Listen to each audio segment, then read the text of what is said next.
Assalamualaikum warahmatullahi wabarakatuh. Alhamdulillahirrabbilalamin. Kita dapat dipertemukan kembali. Di sini kami akan menjelaskan tentang metode penafsiran dalam Al-Quran. Yang pertama, saya akan menjelaskan tentang metode penafsiran. Apa itu metode penafsiran? Metode penafsiran ialah ilmu yang membahas tentang cara yang teratur dan terpikir baik untuk mendapatkan pemahaman yang benar dari ayat-ayat Al-Quran sesuai kemampuan manusia.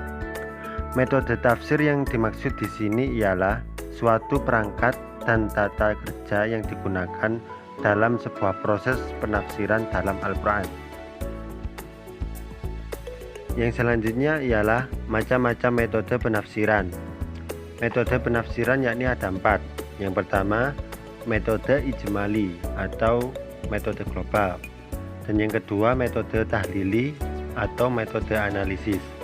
Dan yang ketiga, metode muqarrin atau metode komparatif.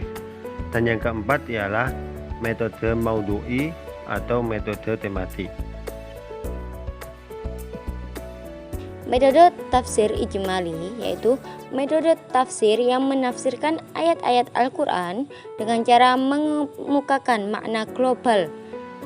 Pengertian tersebut menjelaskan ayat-ayat Al-Quran secara ringkas, tapi sudah mencakup dengan gaya bahasa yang populer, mudah dimengerti, dan enak dibaca. Kemudian kelebihan metode ijmali, penafsirannya itu praktis dan mudah dipahami tanpa berbelit-belit karena bahasa yang digunakan itu singkat, padat, dan jelas. Kemudian terbebasnya cerita Israiliyat karena penafsirannya itu ringkas, menggunakan bahasa yang singkat dan dekat dengan Al-Quran. Kemudian kelemahan metode ijmali, kurangnya diperhatikan kaitan antara satu ayat dengan ayat yang lain.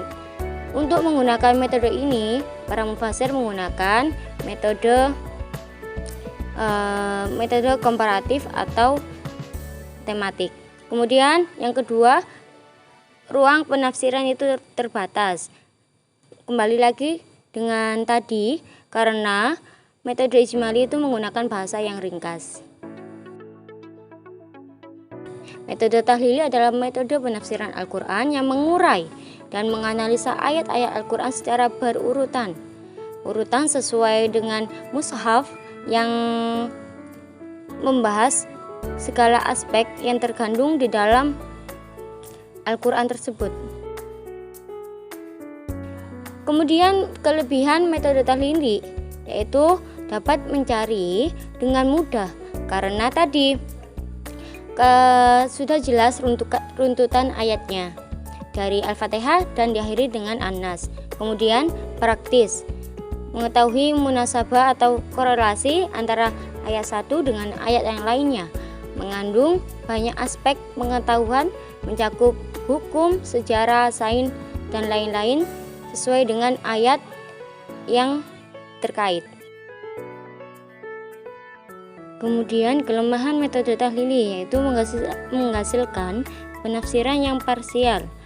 Subjektivitas para mufasir itu tidak dapat dihindari karena beliau menafsirkan ayat itu menggunakan akal rasionalnya. Kemudian adanya penafsiran yang berulang-ulang karena banyak ayat yang membahas tentang subtema tersebut dan para mufasir juga menuliskannya di ayat-ayat selanjutnya yang sama. Kemudian masuknya pemikiran Israiliyat. Selanjutnya yaitu membahas tentang metode muqarrin atau komparatif, yang pengertiannya adalah sebagai berikut: membandingkan teks atau nas ayat-ayat Al-Quran yang memiliki persamaan atau kemiripan redaksi dalam dua kasus atau lebih, dan atau memiliki redaksi yang berbeda bagi satu kasus yang sama. Yang kedua, membandingkan ayat Al-Quran dengan hadis Nabi SAW yang pada lahirnya terlihat bertentangan. Dan yang ketiga, membandingkan berbagai pendapat ulama tafsir dalam menafsirkan Al-Quran. Kelebihan metode Muqarrin. Yang pertama, memberikan wawasan penafsiran yang relatif lebih luas kepada para pembaca. Dan yang kedua, membuka pintu untuk bersikap toleran terhadap pendapat orang lain. Dan yang ketiga, berguna bagi mereka yang ingin mengetahui berbagai pendapat tentang suatu ayat, sesuai untuk mereka yang ingin memperluas dan mendalami penafsiran Al-Quran, bukan bagi para pemula. Dan yang terakhir, dengan menggunakan metode komparatif, mufasir didorong untuk mengkaji berbagai ayat dan hadis-hadis serta pendapat-pendapat para mufasir yang lain. Adapun kelemahan dari metode Muqarrin. Yang pertama, tidak dapat diberikan kepada para pemula. Hal itu disebabkan pembahasan yang dikemukakan di dalamnya terlalu luas. Yang kedua, kurang dapat diandalkan untuk menjawab permasalahan sosial yang tumbuh di tengah masyarakat. Dan yang terakhir, terkesan lebih banyak menelusuri penafsiran-penafsiran yang pernah diberikan oleh para ulama daripada menemukan penafsiran-penafsiran baru. Kemudian, membahas tentang metode Maudu'i atau tematik. Metode ini membahas tentang ayat-ayat Al-Quran sesuai dengan tema atau judul yang telah ditetapkan.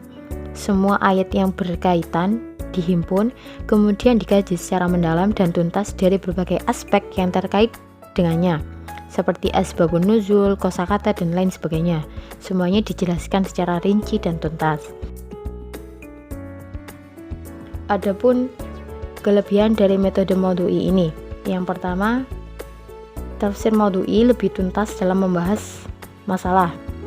Yang kedua, kemungkinan untuk mengetahui satu permasalahan secara lebih mendalam dan lebih terbuka.